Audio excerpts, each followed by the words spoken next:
Hello every one, പുതിയൊരു വീഡിയോയിലേക്ക് എല്ലാവർക്കും സ്വാഗതം. അപ്പോൾ എല്ലാവരും ഉഷാറായിട്ട് പഠിക്കില്ലേ? അപ്പോൾ നമുക്കൊരു ഗവൺമെൻറ് മെറിറ്റ് സീറ്റ് അടിക്കണം. ഓർത്ത് വയ്ക്കുക, മെയ് 19 വരെയാണ് അപ്ലൈ ചെയ്യാനുള്ള ലാസ്റ്റ് ഡേറ്റ് ഉള്ളത്. ഓക്കെ, മെയ് 15 ആയിരുന്നു, അത് എക്സ്റ്റെൻഡ് ചെയ്ത് മെയ് 19 വരെ ആക്കി. ആരും തന്നെ മെയ് 18 മെയ് 19 അപ്ലൈ ചെയ്യാൻ വെയിറ്റ് ചെയ്യരുത്. എത്രയും പെട്ടെന്ന് അപ്ലൈ ചെയ്ത് അത് അവസാനിപ്പിച്ച് ഫൈനൽ പ്രിൻ്റ് ഔട്ട് എടുത്ത് കയ്യിൽ വയ്ക്കാം. പിന്നെ ഒന്ന് രണ്ട് കാര്യങ്ങൾ ശ്രദ്ധിക്കേണ്ടത് വെച്ച് കഴിഞ്ഞാൽ, ഞാൻ നേരത്തെ പറഞ്ഞ പോലെ തന്നെ ഈ വർഷത്തെ നിങ്ങളെ എല്ലാ ഡോക്യുമെൻറ്റ്സും വെക്കാൻ വേണ്ടി ഒരു ഫയൽ നിങ്ങൾ മേടിച്ച് വയ്ക്കുക. അതിൽ കൃത്യമായിട്ട് ആ ആപ്ലിക്കേഷൻ നമ്പറും പാസ്വേഡും കൃത്യമായിട്ട് എഴുതി സൂക്ഷിച്ച് വെക്കണം.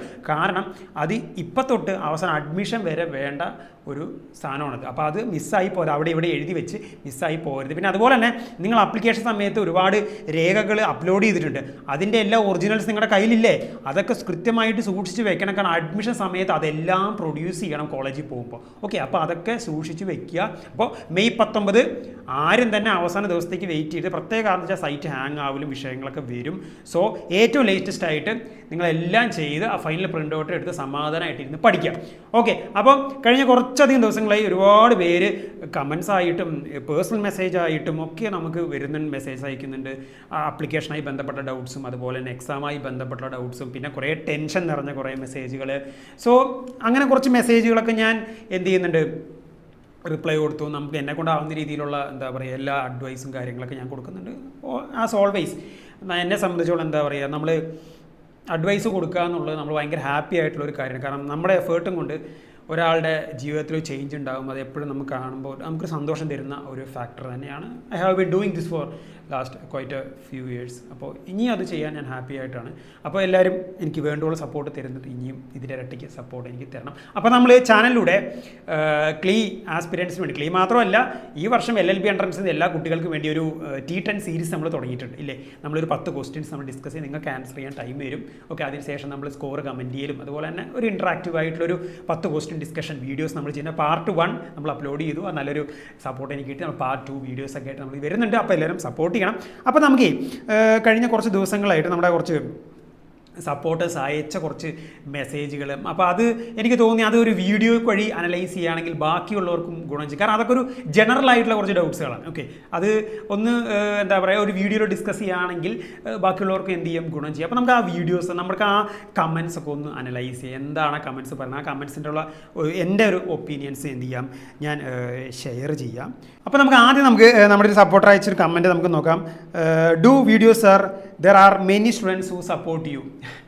ഇത് ഞാൻ എൻ്റെ T10 സീരീസ് തുടങ്ങിയപ്പോൾ അതിൻ്റെ വീഡിയോയുടെ അടിയിൽ വന്നൊരു കമൻറ്റാണിത്. Okay, I am happy. ഞാൻ ഒരുപാട് ഹാപ്പിയാണ് ഇങ്ങനൊരു കമൻറ്റ് കാണുമ്പോൾ. ബിക്കോസ് നമ്മൾ അത്ര അധികം എഫേർട്ട് എടുത്ത്, അത്ര അധികം സാക്രിഫൈസ് നടത്തി, അത്ര അധികം പൈസയും ചിലവാക്കി. ഞാനൊരു പ്രാക്ടീസിങ് അഡ്വക്കേറ്റ് ആണ്. നമ്മുടെ പ്രാക്ടീസ് ടൈമും ഒക്കെ നമ്മൾ എന്ത് ചെയ്ത് അഡ്ജസ്റ്റ് ചെയ്തൊക്കെയാണ് ഞാൻ നിങ്ങൾക്ക് വേണ്ടി കണ്ടൻറ്റുകൾ ഉണ്ടാക്കുന്നത്.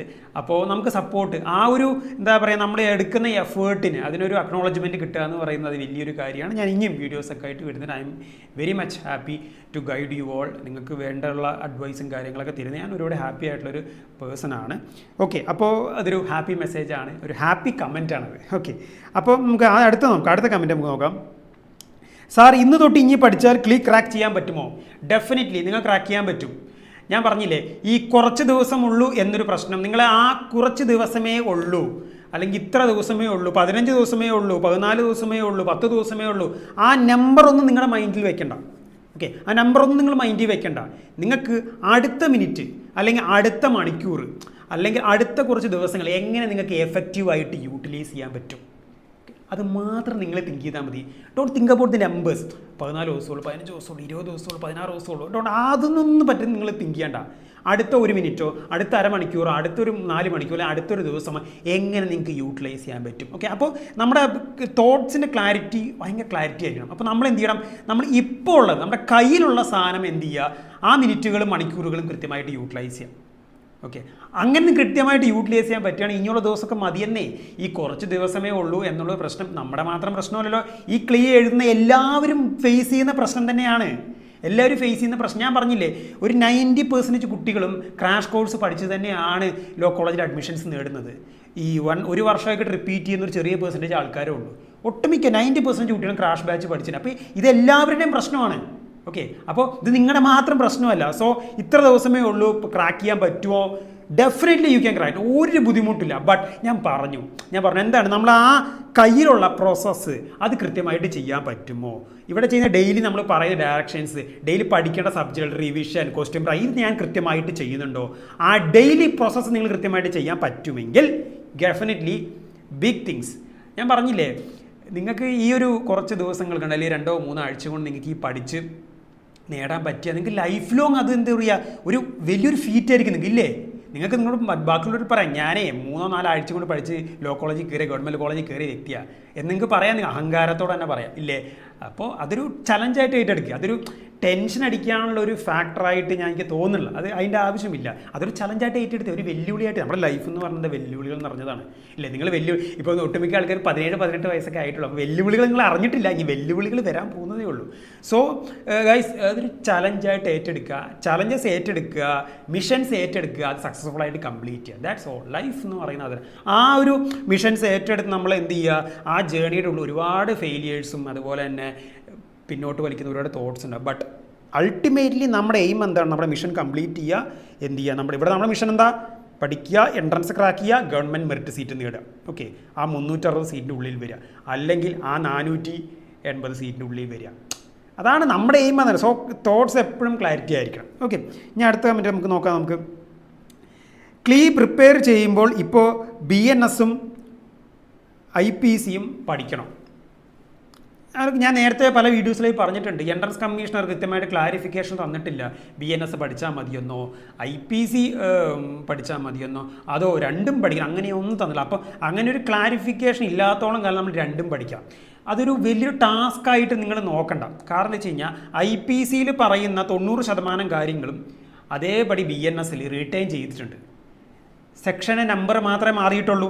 അപ്പോൾ സെക്ഷൻസ് നിങ്ങൾ എന്ത് ചെയ്യുക, IPCയും BNS കൂടെ കമ്പയർ ചെയ്ത് പഠിച്ചാൽ മതി. പിന്നെ അതുപോലെ തന്നെ ചില ന്യൂലി ഇൻട്രൊഡ്യൂസ്ഡ് സെക്ഷൻസ് ഉണ്ട് BNSലേക്ക് വന്നപ്പോൾ, അത് മെയിനായിട്ട് ഫോക്കസ് ചെയ്യും. ഓക്കെ, ഇപ്പോൾ കഴിഞ്ഞ വർഷമൊന്നും BNSയിൽ നിന്ന് ഒരു ചോദ്യം പോലും ചോദിച്ചില്ല, IPCയിൽ നിന്ന് പോലും 1-2 ചോദ്യം വന്നിട്ടുള്ളൂ. അപ്പോൾ ദിസ് ഇയർ എൻ്റെ ഒരു മനസ്സ് പറഞ്ഞത് we can expect questions from BNS വരാൻ. കാരണം BNS വന്നിട്ട് ഇപ്പോൾ നിയർലി ഒരു 1 ഇയർ ആയി. ഈ ജൂലൈ 1 ആകുമ്പോൾ ഒരു വർഷം ആവുകയാണ്. അപ്പോൾ നമുക്ക് എക്സ്പെക്റ്റ് ചെയ്യാം നമുക്ക് BNSയിൽ നിന്ന് കൂടുതൽ ചോദ്യങ്ങൾ വരാൻ. അപ്പോൾ നമുക്ക് നോക്കാൻ തരും. ഓക്കെ, അടുത്ത കമൻറ്റ് നമുക്ക് നോക്കാം. സാർ, ഒരു doubt, legal aptitude, maths, English and GK അല്ലേ ഉള്ളത്? അതിൽ നമ്മൾ GK ഒന്നും അറ്റൻഡ് ചെയ്തില്ലെങ്കിൽ പാസ്സാകുമോ? എല്ലാ സബ്ജക്റ്റും അറ്റൻഡ് ചെയ്യണോ? ഇല്ലെങ്കിൽ ഫെയിൽ ആകുക? ഗൈസ്, ഒരു കറക്റ്റായിട്ടുള്ള സ്ട്രാറ്റജി എന്ന് പറയുന്നത് നമ്മൾ എല്ലാ സബ്ജക്റ്റും പഠിക്കണം. നമുക്ക് അറിയുന്ന ചോദ്യങ്ങൾ അത് ഏത് സബ്ജക്റ്റിൽ നിന്നാണോ അതെല്ലാം നിങ്ങൾ അറ്റൻഡ് ചെയ്യണം. ഞാൻ ഇന്ന സബ്ജക്റ്റ് പഠിച്ചാൽ മതി എന്നൊന്നും ഞാൻ ഒരിക്കലും ഞാൻ പറയില്ല. ബിക്കോസ് മാത്സ് എല്ലാവരും മാത്സ് എന്ത് ചെയ്യും, ലീവ് ചെയ്യാനുള്ളൊരു മൈൻഡ് സെറ്റിലിരിക്കണമെന്ന് എനിക്ക് പലരുടെയും സംസാരത്തും എനിക്ക് മനസ്സിലായി. Never ever leave maths. Because 15 ചോദ്യങ്ങൾ 45 മാർക്ക്. ഈ എക്സാമിന് ഏറ്റവും വലിയ എക്സ് ഫാക്ടർ എന്ന് പറയുന്നത് ആ 45 മാർക്സാണ്. ഓക്കെ, അതുപോലെ GK ക്വസ്റ്റ്യൻസ് ഇല്ലേ, ഒരു എന്താ പറയുക 25 സംതിങ് GK ക്വസ്റ്റ്യൻസ് വരുന്നുണ്ട്. അപ്പോൾ ഞാൻ പറയുന്നത് വെച്ച് കഴിഞ്ഞാൽ നിങ്ങൾ ഒരു സബ്ജക്റ്റ് നിങ്ങൾ ലീവ് ചെയ്യണ്ട. നിങ്ങൾക്ക് ആവശ്യത്തിന് സമയമുണ്ട് ഇല്ലേ? 15 നേരത്തെ 25-ാം തീയതി ആയിരുന്നു എക്സാം ഷെഡ്യൂൾ ചെയ്ത്, അത് എക്സ്റ്റെൻഡ് ചെയ്ത് ജൂൺ 1 വരെ ആക്കി. It's enough and more time. അവിടെ സമയമുണ്ട്. നിങ്ങൾ വെറുതെ ഓവർ തിങ്ക് ചെയ്ത് സമയം ഇല്ലെന്നാക്കണ്ട. സമയമുണ്ട്, എല്ലാ സബ്ജക്റ്റും പഠിക്കാൻ സമയമുണ്ട്. അത് എഫക്റ്റീവായിട്ട് യൂട്ടിലൈസ് ചെയ്താൽ മതി നിങ്ങൾ. ഓക്കെ, എഫക്റ്റീവായിട്ട് യൂട്ടിലൈസ് ചെയ്താൽ മതി. അപ്പോൾ എല്ലാ സബ്ജക്റ്റും പഠിക്കുക, ഒരു സബ്ജക്റ്റ് ലീവ് ചെയ്യേണ്ട. ഒരു എക്സാമ്പിൾ, ഇപ്പോൾ നിങ്ങളിപ്പോൾ ഞാൻ ലീഗൽ മാത്രം പഠിക്കാം, ബാക്കിയുള്ളത് ഞാൻ ലീവ് ചെയ്യാം. ഇൻ കേസ് ലീഗൽ ടഫായി എന്ത് ചെയ്യും നിങ്ങൾ? അപ്പോൾ അങ്ങനത്തെ അതിബുദ്ധി നിങ്ങൾ കാണിക്കണ്ട. എല്ലാ സബ്ജക്റ്റും പഠിക്കുക, എല്ലാ ചോദ്യങ്ങളും അറ്റൻഡ് ചെയ്യുക. ചിലവർ വിചാരിക്കും ഇംഗ്ലീഷും ലീഗലും GK ഞാൻ പഠിക്കും, മാത്സ് ഞാൻ വിടാൻ പോവാം. ഒരു കാര്യം വിടേണ്ട ആവശ്യമില്ല, അതിൻ്റെ ആവശ്യമില്ല അവിടെ. അതൊരു മണ്ടത്തരമാണെന്ന് ഞാൻ പറയുള്ളൂ. അപ്പോൾ എല്ലാ സബ്ജക്റ്റും ഇരുന്ന് പഠിക്കുക. ഞാനൊരു ടൈം ടേബിൾ വീഡിയോ ചെയ്തു, ഒരു സ്റ്റഡി പ്ലാൻ വീഡിയോ നിങ്ങൾക്ക് അതിൻ്റെ പാർട്ട് 2 വീഡിയോ നമ്മൾ ചെയ്തു. ഓക്കെ, അപ്പോൾ നിങ്ങൾക്ക് ടൈമുണ്ട്. ആ ടൈം നിങ്ങൾ എഫക്റ്റീവായി യൂട്ടിലൈസ്. ഞാൻ പറഞ്ഞില്ലേ, നമ്മൾ ഒരു ടൈം ടേബിൾ സെറ്റ് ചെയ്ത് ഒരു സ്റ്റഡി പ്ലാൻ വെച്ച് പഠിച്ചത് ക്രാക്ക് ചെയ്യാവുന്നതേ ഉള്ളൂ. ഒരു സ്റ്റഡി പ്ലാൻ ഇല്ല, ഒരു ടൈം ടേബിൾ ഇല്ലെങ്കിൽ പ്രശ്നം എന്താ വെച്ചാൽ നമ്മൾ അവിടുന്ന് കുറച്ച് പഠിക്കും, ഇവിടുന്ന് കുറച്ച് പഠിക്കും, ഒരു പ്ലാനും ഇല്ല, സ്ട്രാറ്റജിയും ഇല്ല, ഒരു കാര്യമില്ല. അപ്പം നമ്മൾ എന്താ പറയുക, സ്റ്റഡി പ്ലാൻ ഇല്ലാണ്ട് പഠിച്ചാൽ പ്രശ്നം എന്താ വെച്ച് കഴിഞ്ഞാൽ നമ്മൾ ആവശ്യമില്ലാത്തത് പഠിക്കും, ആവശ്യമുള്ളത് ലീവ് ചെയ്യുകയും ചെയ്യും. അപ്പോൾ നിങ്ങൾക്ക് ഡിസൈറബിൾ ആയിട്ടുള്ള റിസൾട്ട് കിട്ടില്ല. ഒരു സ്റ്റഡി പ്ലാൻ വെച്ച്, ഒരു ടൈം ടേബിൾ വെച്ച്, ഓരോ സബ്ജക്റ്റിന് ഇത്ര ടൈം അലോട്ട് ചെയ്യുക, റിവിഷൻ ഇത്ര ടൈം അലോട്ട് ചെയ്യുക, ക്വസ്റ്റ്യൻ പ്രാക്ടീസ് ഇത്ര ടൈം അലോട്ട് ചെയ്യുക ചെയ്ത് പഠിച്ചാൽ നിങ്ങൾക്ക് കിട്ടും, ക്രാക്ക് ചെയ്യും ഗൈസ്. ഞാൻ പറയാം, ഒരു സബ്ജക്റ്റ് നിങ്ങൾ ലീവ് ചെയ്യണ്ട, എല്ലാ സബ്ജക്റ്റും ഇരുന്ന് പഠിക്കാം. ഓക്കെ, അപ്പോൾ നമുക്ക് അടുത്ത കമ്പനി നമുക്ക് നോക്കാം. സാർ, എൻ്റെ കയ്യിൽ NCL നോട്ട് ലിമിറ്റഡ് സർട്ടിഫിക്കറ്റ് ഇല്ല, എടുക്കാൻ പറഞ്ഞ് നിൽക്കുമ്പോൾ 1 വീക്ക് ആവും പറഞ്ഞു. അപ്പോൾ എനിക്ക് രജിസ്റ്റർ ചെയ്യാൻ പറ്റൂലല്ലോ, അതില്ലാണ്ട് രജിസ്റ്റർ ചെയ്യാൻ പറ്റുമോ? OBC കാറ്റഗറി, OEC കാറ്റഗറി ആണെങ്കിൽ നോൺ ക്രിമിനൽ സർട്ടിഫിക്കറ്റ് വെച്ചാലാണ് സീറ്റ് റിസർവേഷൻ കിട്ടുകയുള്ളൂ. ഇനി നിങ്ങൾക്ക് സീറ്റ് റിസർവേഷൻ വേണ്ട, അങ്ങനെ ഒരു ഇതാണെങ്കിൽ നിങ്ങൾ എന്ത് ചെയ്യുക, NCL വെക്കണ്ട, അപ്പോൾ നിങ്ങളെ ജനറലായിട്ട് പരിഗണിക്കുമെന്നുള്ളൂ. കാരണം OBC കാറ്റഗറി ഓരോ കാസ്റ്റുകൾക്കും ഇത്ര അധികം സീറ്റുകൾ റിസർവ്ഡ് ആണ്. അതിലേക്ക് നിങ്ങൾക്ക് ആക്സസ് കിട്ടുകയാണെങ്കിൽ നിങ്ങൾ എന്ത് ചെയ്യണം, NCL നിങ്ങൾ അപ്ലോഡ് ചെയ്യണം, നോൺ ക്രിമിനൽ അപ്ലോഡ് ചെയ്യണം. അപ്പോൾ നിങ്ങൾ ലോൺ ക്രിമിനൽ അപ്ലൈ ചെയ്യാൻ പോകുമ്പോൾ കൃത്യമായിട്ട് അവരുടെ അടുത്ത് പറയുക, എൻട്രൻസിന് ലാസ്റ്റ് ഡേറ്റ് ഇതാണ്, എഡ്യൂക്കേഷൻ പർപ്പസിനാണെന്ന് പറയുക. അപ്പോൾ ഈ സാധാരണ എഡ്യൂക്കേഷൻ പർപ്പസിനാണ് എൻട്രൻസിനൊക്കെ എന്താ പറയുക, പെട്ടെന്ന് അവർ തരേണ്ടതാണ്, നമ്മുടെ നാട്ടിലൊക്കെ അങ്ങനെയാണ്. അപ്പോൾ നിങ്ങൾ കൃത്യമായിട്ട് ഈ ലാസ്റ്റ് ഡേറ്റ് ഇതാണെന്ന് കൃത്യമായിട്ട് അവരെ പറഞ്ഞ് മനസ്സിലാക്കുക. കാരണം അവർക്ക് നമ്മുടേത് മാത്രമല്ല, അവർക്ക് 100,000 ആൾക്കാരെ കാര്യങ്ങൾ നോക്കണം. അപ്പോൾ നമ്മൾ നമ്മുടെ ആവശ്യങ്ങൾ കൃത്യമായിട്ട് പറഞ്ഞ് വെക്കുക. ഓക്കെ, നമുക്ക് അടുത്ത കമ്പനി നോക്കാം. നമുക്ക് സാർ, എക്സാമിന് ടോട്ടലി പാസ്സാവാൻ എത്ര മാർക്ക് വേണം? സാർ, ഇപ്പോൾ +2 എക്സാം എഴുതിയുള്ളൂ, അപ്ലൈ ചെയ്യാൻ പറ്റുമോ? ഇത് നമ്മളെ എക്സാമിന് ടോട്ടൽ എത്ര മാർക്ക് വേണം പാസ്സാവാൻ, ഞാൻ അതിനെന്നോട് എന്താ ഞാൻ പറയുക, ഇതൊരു എൻട്രൻസ് അല്ലേ, പ്രവേശന പരീക്ഷയല്ലേ ഗൈസ്. ഓക്കെ, പ്രവേശന പരീക്ഷ എന്ന് പറയുന്നത് അവിടെ പാസിംഗ് അല്ല, നല്ല മാർക്ക് നേടി നമ്മൾ നല്ല ഉയർന്ന റാങ്കിലേക്ക് എത്തണം. കാരണം പ്രവേശന പരീക്ഷ എന്ന് പറഞ്ഞാൽ എന്താ, കുറച്ച് സീറ്റുകളിലേക്ക് കുറച്ചധികം ആൾക്കാർ മത്സരിക്കുന്നു. അപ്പം നമ്മൾ ഏറ്റവും ബെസ്റ്റ് ആയാലും നമ്മൾ പിക്ക് ചെയ്ത് ആ ഗവൺമെൻറ് സീറ്റ്സ് നമുക്ക് തരുള്ളൂ, അല്ലെങ്കിൽ മെറിറ്റ് സീറ്റുകൾ നമുക്ക് തരുള്ളൂ. നമുക്ക് ഇവിടെ പാസിംഗ് സംവിധാനം അല്ല. ഇപ്പോൾ എൻട്രൻസിൻ്റെ റാങ്ക് ലിസ്റ്റ് കയറാൻ വേണ്ടി minimum mark 36 mark, general OBC കാൻഡിഡേറ്റ്സിന് 36 മാർക്കും SC ST കാൻഡിഡേറ്റ്സിന് 18 മാർക്കും ഉണ്ടെങ്കിൽ റാങ്ക് ലിസ്റ്റിൽ നിങ്ങൾ കയറും. റാങ്ക് ലിസ്റ്റ് കയറിയെന്ന് വെച്ച് മെറിറ്റ് സീറ്റ് കിട്ടണമെന്നൊന്നുമില്ല. മെറിറ്റ് സീറ്റ് കിട്ടണമെന്ന് എന്ത് ചെയ്യണം, ഏറ്റവും ഉയർന്ന റാങ്കിലേക്ക് എത്തണം. ഞാൻ നേരത്തെ വീഡിയോ ചെയ്തു, എത്ര സീറ്റ് ഉണ്ട്, എത്ര മാർക്ക് വേണം എന്നൊക്കെ ഞാൻ ഏകദേശം ഒരു വീഡിയോ. അപ്പോൾ നിങ്ങൾ ആ ഒരു, ഞാൻ പറഞ്ഞില്ല, നിങ്ങൾ ആദ്യത്തെ 10 റാങ്കിൻ്റെ ഉള്ളിൽ വരുന്ന രീതിയിൽ നിങ്ങൾ പഠിക്കുക. നെവർ ഈ അതിൽ കുറഞ്ഞിട്ടുള്ള ഒരു കളികളും വേണ്ട, ഇനി ഒന്നും വേണ്ട. ഫസ്റ്റ് റാങ്കിന് വേണ്ടി നിങ്ങൾ പരിശ്രമിക്കുക. അപ്പോൾ പിന്നെ ടെൻഷനൊന്നും ഇല്ലല്ലോ. ഫസ്റ്റ് റാങ്കിന് വേണ്ടി പരിശ്രമിക്കുക നിങ്ങൾ. അത് ആ ഒരു മൈൻഡ് സെറ്റാണ് നിങ്ങളുടെ കയ്യിൽ നിന്ന് എക്സ്പെക്റ്റ് ചെയ്യണത് ഞാൻ. ഓക്കെ, നമ്മൾ ഡോണ്ട് സെറ്റിൽ ഫോർ ലെസ്. 1200 വന്നാൽ 300 ആ തിങ്കിങ് ഒന്നും വേണ്ട. 10ൻ്റെ ഉള്ളിൽ അതിൽ 1ാമത്തെ റാങ്ക് ഞാൻ നേടും, അത്രേ ഉള്ളൂ. വേറെ ഒരു പ്രശ്നവുമില്ല. 1ാമത്തെ റാങ്ക് കേട്ടോ, അതിൽ കുറഞ്ഞ ഒരു കളികളുമില്ല. സാർ, ഇപ്പോൾ +2 എക്സാം എഴുതിയുള്ളൂ, അപ്ലൈ ചെയ്യാൻ പറ്റുമോ? അപ്ലൈ ചെയ്യാൻ പറ്റും.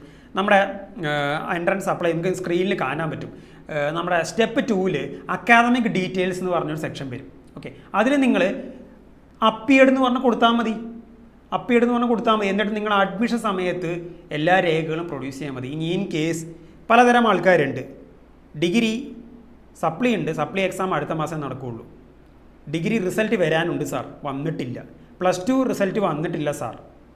അല്ലെങ്കിൽ ഡിഗ്രി സർട്ടിഫിക്കറ്റ്, ഈ പറയുന്ന ഗണത്തിലുള്ള എല്ലാ ആൾക്കാരും, ഇവർക്കൊക്കെ എൻട്രൻസ് എഴുതാൻ പറ്റും. ഒന്നുമില്ല, അക്കാദമിക് ഡീറ്റെയിൽസ് ഉണ്ട്, അപ്പിയർഡ് എന്ന് കൊടുത്താൽ മതി. എന്നിട്ട് നിങ്ങൾ എന്ത് ചെയ്യുക, അഡ്മിഷൻ സമയത്ത് എല്ലാ രേഖകളും പ്രൊഡ്യൂസ് ചെയ്യണം.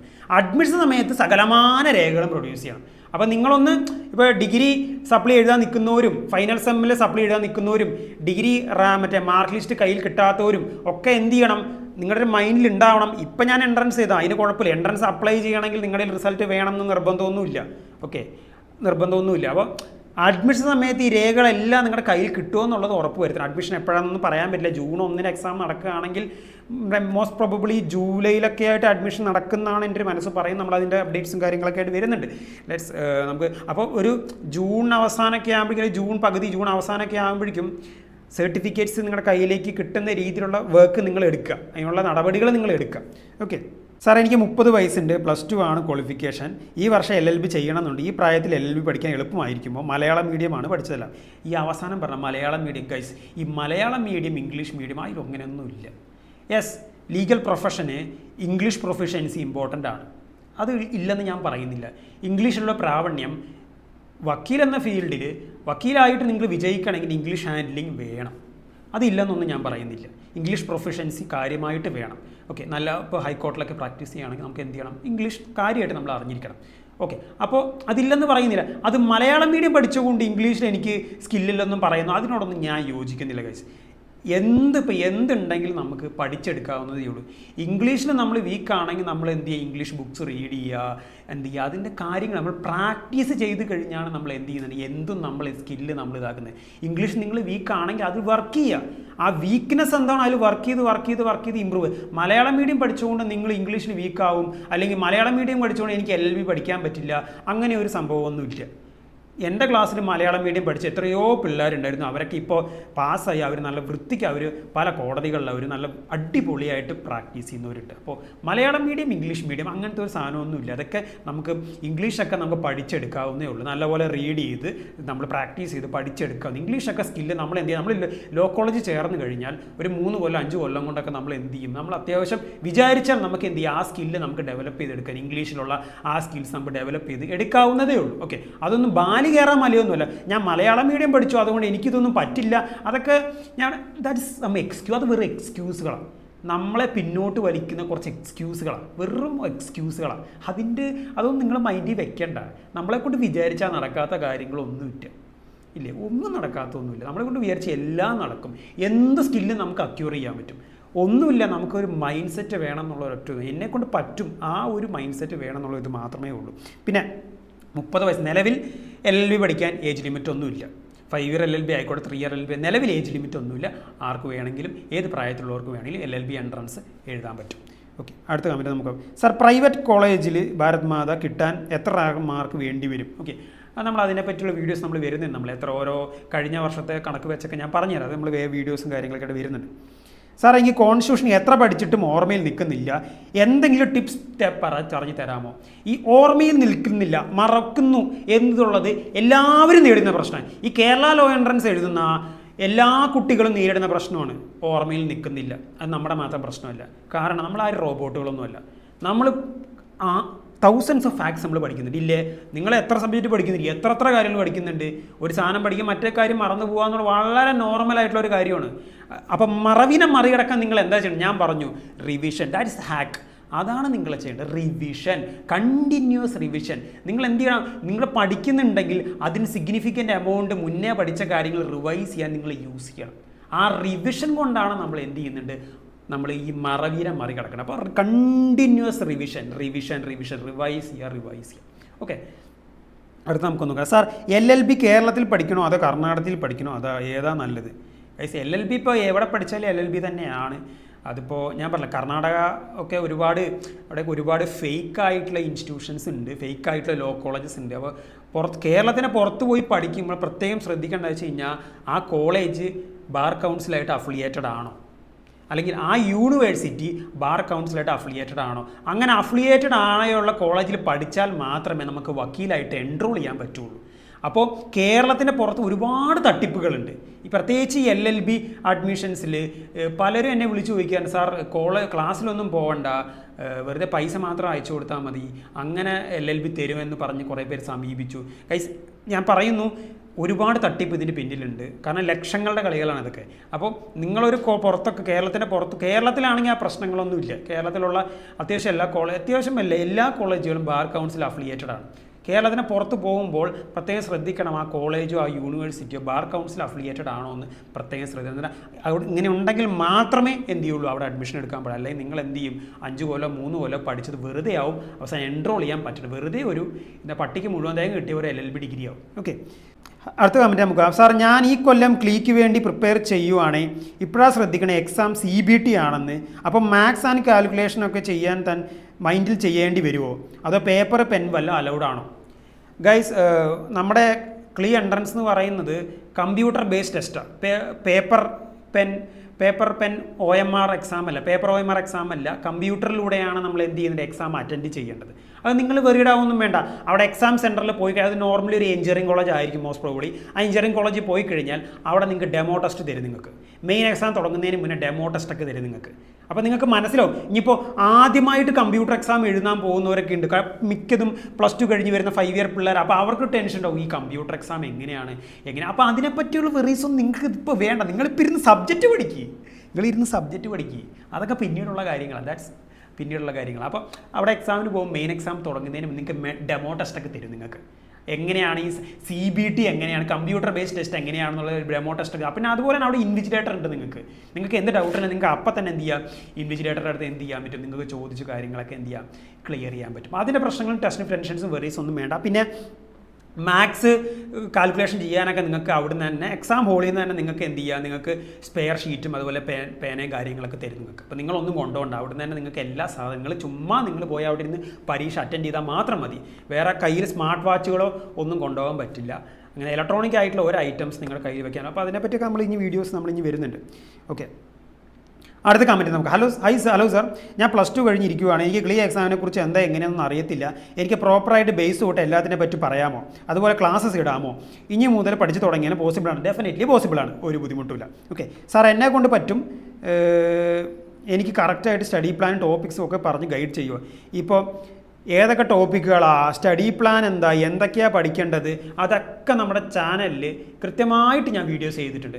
നിങ്ങൾ നേരെ പോവുക, നമ്മുടെ ചാനലിൽ ക്ലിക്ക് ചെയ്യുക, അവിടെ പ്ലേലിസ്റ്റ് ക്ലിക്ക് ചെയ്യുക. പ്ലേലിസ്റ്റ് ക്ലിക്ക് ചെയ്ത് കഴിഞ്ഞാൽ ഏറ്റവും അടിയിൽ അടിയിൽ നിന്ന് ഒരു 3-ാമതോ 4-ാമതൊക്കെ ആയിട്ട് അവിടെ ക്ലീ 2025 സീരീസ് എന്ന് പറഞ്ഞ ഒരു പ്ലേലിസ്റ്റ് കിടക്കുന്നുണ്ടോ. ആ പ്ലേലിസ്റ്റ് ക്ലിക്ക് ചെയ്ത് അതിൽ വെറൈറ്റി ഓഫ് വീഡിയോസ് ഞാൻ കൊടുത്തിട്ടുണ്ട്. അതിൽ ഞാൻ എങ്ങനെ പ്രിപ്പയർ ചെയ്യണം, എന്തൊക്കെ ടോപ്പിക്സ് നോക്കണം, സ്റ്റഡി പ്ലാൻ ഉൾപ്പെടെയുള്ള എല്ലാ വീഡിയോസും ഞാൻ ചെയ്തിട്ടുണ്ട്. അത് നിങ്ങളോട് എനിക്ക് എക്സ്പ്ലെയിൻ ചെയ്തു തരാമെന്ന് പറഞ്ഞാൽ ബുദ്ധിമുട്ടല്ല. ഞാൻ പല വീഡിയോസിൽ ഡീറ്റെയിൽ ആയിട്ട് എല്ലാം. അപ്പോൾ പുതിയ നമ്മുടെ സപ്പോർട്ടേഴ്സ് ഉള്ളവരൊക്കെ എന്ത് ചെയ്യണം, ആ ക്ലീ 2025 സീരീസ് പ്ലേലിസ്റ്റിൽ പോവുക, വീഡിയോസൊക്കെ കാണാൻ നിങ്ങൾക്കൊരു ഐഡിയ ഡെഫിനറ്റ്ലി കിട്ടും. ഓക്കെ, ഇനി നിങ്ങൾക്ക് അതിന് അപ്പുറത്തേക്ക് വല്ല ഡൗട്ട്സ് ഉണ്ടെങ്കിൽ നിങ്ങൾക്ക് എന്ത് ചെയ്യുക, definitely you can ask. Okay, അടുത്ത കമൻറ്റ് നമുക്ക് ഞാൻ ChatGPT സെർച്ച് ചെയ്ത് MCQ ക്വസ്റ്റ്യൻസ് പ്രാക്ടീസ് ചെയ്യുക മാത്രമാണ് ചെയ്യുന്നത്, സബ്ജക്റ്റ് പഠിക്കുന്നില്ല. അങ്ങനെ ചെയ്താൽ മുന്നോട്ട് പോയാൽ മതിയോ? Please reply. അതൊരു റൈറ്റ് ആയിട്ടുള്ള ഒരു സ്റ്റഡി പാറ്റേൺ ആയിട്ട് എനിക്ക് പേഴ്സണലി തോന്നുന്നില്ല. നിങ്ങൾ അതിൽ ഓക്കെയാണ്, നിങ്ങൾ ഫോളോ ചെയ്തു. ഞാനത് റൈറ്റ് ആയിട്ടുള്ള സ്റ്റഡി ഇതായിട്ട് എനിക്ക് തോന്നുന്നില്ല. കാരണം സബ്ജക്റ്റ് പഠിക്കാണ്ട് എങ്ങനെയാണ് നമുക്ക് ക്വസ്റ്റ്യൻസ് ആൻസർ ചെയ്യാൻ പറ്റുക? പിന്നെ നമ്മൾ പ്രാക്ടീസ് ചെയ്ത ചോദ്യങ്ങൾ തന്നെ ചോദിക്കണം എന്ന് എന്ത് നിർബന്ധമുണ്ട്? അപ്പോൾ എന്ത് ചെയ്യാം, നമ്മൾ സബ്ജക്റ്റ് ആദ്യം പഠിക്കണം. സബ്ജക്റ്റ് എന്താണെന്ന് അതിനുള്ള സമയമൊക്കെ ഉണ്ട്. സബ്ജക്റ്റ് കൃത്യമായി പഠിച്ച് സബ്ജക്റ്റ് പഠിച്ചതിന് ശേഷം മാത്രം നിങ്ങൾ MCQs multiple choice questions practice ചെയ്യുള്ളൂ. അതാണ് correct way of study. Okay, അല്ലാണ്ട് സബ്ജക്റ്റ് പഠിക്കാണ്ട് MCQs മാത്രം പ്രാക്ടീസ് ചെയ്ത് കഴിഞ്ഞ് കഴിഞ്ഞാൽ ഒരു എഫക്റ്റീവ് റിസൾട്ട് കിട്ടുമെന്ന് എനിക്ക് പേഴ്സണലി തോന്നുന്നില്ല. നിങ്ങൾ അതിൽ ഓക്കെ ആണെങ്കിൽ വല്ലാണ്ട് ഓക്കെ. പിന്നെ ChatGPT ഈ സെർച്ച് ചെയ്തിട്ടൊക്കെ പഠിക്കുന്നത് ഏറ്റവും ഞാൻ പ്രിസ്ക്രൈബ് ചെയ്തിട്ട് നല്ലൊരു സ്റ്റഡി ഗൈഡൊക്കെ മേടിച്ച് നിങ്ങൾ പഠിക്കുന്ന, നിങ്ങൾ ഓൺലൈൻ മെറ്റീരിയൽസ് യൂസ് ചെയ്തോ, ഗൂഗിളും കാര്യങ്ങളൊക്കെ യൂസ് ചെയ്തോ, അതിനെക്കാട്ടി ഏറ്റവും നല്ല നിങ്ങളൊരു സ്റ്റഡി മെറ്റീരിയൽ മേടിച്ച് പഠിക്കുന്ന ഏറ്റവും നല്ലത്. കാരണം ഈ ChatGPT ആയിക്കോട്ടെ, ഗൂഗിൾ സെർച്ച്, അതിലൊക്കെ സെക്ഷൻസൊക്കെ തെറ്റിക്കൊടുക്കാനുള്ള സാധ്യത വളരെ കൂടുതലാണ്.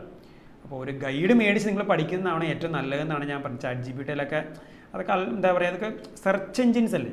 ഓക്കെ, അതൊക്കെ എന്താ പറയുക, അതിൽ തെറ്റുകൾ വരാനുള്ള ഇപ്പം വിക്കിപീഡിയൊക്കെ പ്രത്യേകിച്ച് തെറ്റുകളൊക്കെ വരാനുള്ള ഭയങ്കര വിക്കിപീഡിയ ഉള്ള ഡാറ്റാസൊക്കെ റിലേ ചെയ്യുമ്പോൾ നിങ്ങൾ എന്ത് ചെയ്യണം, ശ്രദ്ധിക്കണം. ഓക്കെ, നെറ്റിൽ നിന്ന് പഠിച്ചോ, ഓൺലൈനിൽ നോക്കി പഠിച്ചോ, പക്ഷെ അത് കറക്റ്റാണെന്നുള്ള കാര്യം നിങ്ങളൊന്ന് ഉറപ്പ് വരുത്തണം. ഓക്കെ, പഠിച്ച തെറ്റിയിട്ടുള്ള രീതിയിലായിരിക്കരുത്. ഓക്കെ, അപ്പോൾ ഇത്രയും കാര്യങ്ങൾ പ്രധാനമായിട്ട് ഈ വീഡിയോയിൽ എനിക്ക് കൺവേ ചെയ്യാനുള്ളത്. കുറച്ച് കമൻസ്. ഓക്കെ, ഈ കമൻസൊക്കെ എന്ത് ചെയ്യുക, നമ്മൾ മെയിനായിട്ട് ഇവിടെ അനലൈസ് ചെയ്യുന്ന വെച്ചാൽ അത് ബാക്കിയുള്ള നമ്മുടെ സപ്പോർട്ടേഴ്സിനോട് ഗുണമാവുമെന്ന് അറിഞ്ഞുകൊണ്ടാണ് നമ്മളത് ചെയ്തത്. അപ്പോൾ ഇനി എന്തെങ്കിലും ഡൗട്ട്സും കാര്യങ്ങളൊക്കെ ഉണ്ടെങ്കിൽ നമ്മൾ എന്ത് ചെയ്യുക, നിങ്ങൾക്ക് എനിക്ക് പേഴ്സണലായിട്ട് ചോദിക്കാം, ഇൻസ്റ്റാഗ്രാമിൽ മെസ്സേജ് ചെയ്യാം. അതിൽ ഡിസ്ക്രിപ്ഷൻ കാര്യങ്ങളൊക്കെ ഞാൻ എന്താ പറയുക, ലിങ്കും കാര്യങ്ങൾ ഡിസ്ക്രിപ്ഷനിൽ കൊടുത്തിട്ടുണ്ട്. പിന്നെ അതുപോലെ നമ്മൾ ടെലഗ്രാം ചാനലിൽ നമ്മൾ അപ്ഡേറ്റ്സ് എല്ലാം കൊടുക്കുന്നുണ്ട്. ടെലഗ്രാം ചാനലിലെ ലിങ്കും കാര്യങ്ങളെല്ലാം ഡിസ്ക്രിപ്ഷൻസിലുണ്ട്. അപ്പോൾ വീഡിയോ ഹെൽപ്ഫുൾ ആയെന്ന് വിചാരിക്കും. ഹെൽപ്ഫുൾ ആയി ഉറപ്പായിട്ട് സപ്പോർട്ട്, ലൈക്ക് ചെയ്യുക, സബ്സ്ക്രൈബ് ചെയ്യുക, ഫ്രണ്ട്സിനൊക്കെ അയച്ചു കൊടുക്കുക. Thank you.